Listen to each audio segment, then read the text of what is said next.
Hi, Kai again. I've been asked by, I think it was Spanish chap, what the inlays was like on my Ibanez pier. Fake. I have to state this. Never bought a genuine one. Couldn't afford one. So I'm going to do you a close-up on this one, which obviously is the one I've now scalloped, so you get to see the scalloping. And you can make your own mind up. I personally was quite impressed because I've quite deeply scalloped this and I was still in the detailing. I didn't wear the detailing out. I do think I'm probably quite close, but I do scallop quite deep. I scallop because I quite like the you barely touch it to make your notes. It's really good.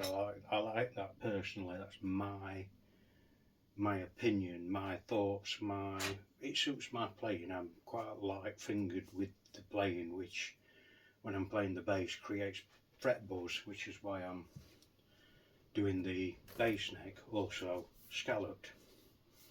Nearly done it. I might actually do a video on one boring video on actually how I do the scalloping, which is literally with a file by hand. Very slow, very boring. I did buy a Dremel last week and I have had a go at doing it with the Dremel, and I won't say it's actually any easier. It does, to be honest, it makes it a bit rougher. I think filing it by hand and my sandpapering is a better finish, but anyway, that's that. So I'm going to pick the camera up and do a very detailed close-up on this inlay, Tree of Life inlay. So here we go. I'm not sure whether you can actually hear this properly, but I was very impressed with this. Please bear in mind this has been filed, and that's the only bit of the Tree of Life that didn't survive the filing. And I've lacquered it since because I wanted to hold the colouring as it was, as good as it was.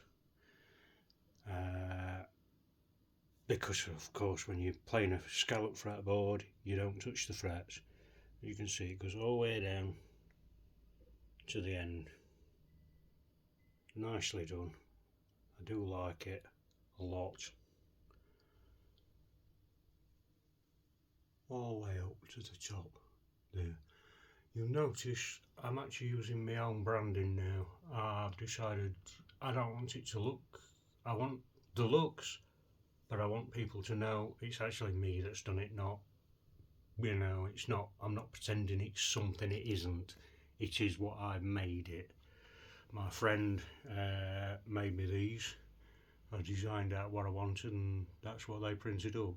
It is actually a hologram. It's not easy to see it in this light. Anyway, as you can see, the scalloping. Well, I don't know whether you can see it, to be honest. You can see there. I'm just about to get it all the way down.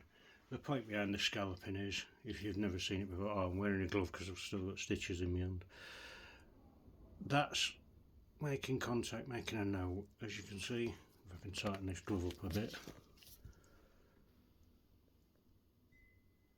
I'm barely touching it and it makes a contact up and below and leaves a massive gap. Probably better using the low heat so you can see it a bit better. Try and get that better. We get a bit better. Better focus. Too close. Right, here we go. See that? You get a bigger gap underneath. The gap underneath, there you go. I think it's coming into focus, probably not. You're barely touching it to make your notes. Anyway, that's the fretboard as asked for. I'll do a close-up on the entire guitar so you can see that it's a nice finish, to say it's done with a rattle can. You can see I do get a good surface. I do my own way, not what that's been said on YouTube. I've watched a few of their videos, and to be honest, some of them I'm quite close with, but others I'm definitely not. I'm doing my own. We build up with filler. We then, after, this is a mahogany body, 2-inch solid mahogany. Then from that we sand the filler down. We chuck a filler primer on it to give a good base for doing it. And then we put we either dust powder, which is black, so when you sand it, it leaves all the marks, so you can see how much sanding you need to do to get rid of the marks. Once you've got rid of the marks, do it again. I usually do it twice because you get a good sheen finish from it, a really good sheen finish, which is what I want. I want a guitar that looks like it should. I'm not into the worn out, battered looks. But yeah. Oh, on a note, this plastic, really hard to work with. It shatters very easily. I made a mistake on the last video when I was talking about the bass neck. These are genuine Jackson bass necks from I said Temu, and it's not. AliExpress again. They're not Temu. This one I paid £19 plus about same again for postage, so it cost me about £40.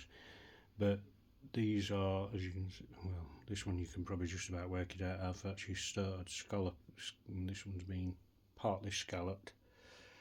I sort of work from both ends mainly because the big ones are so boring to do, and the wood is really hard.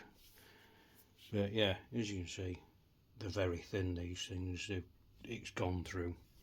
But these are from AliExpress, but they are genuine seconds, bearing in mind seconds, so they're not perfect, which is fine because I do a lot of work to them anyway. So that's me. I'm hopefully going to get me on this camera now. That's me for this video. Thank you very much, and see you on the next one. Bye for now.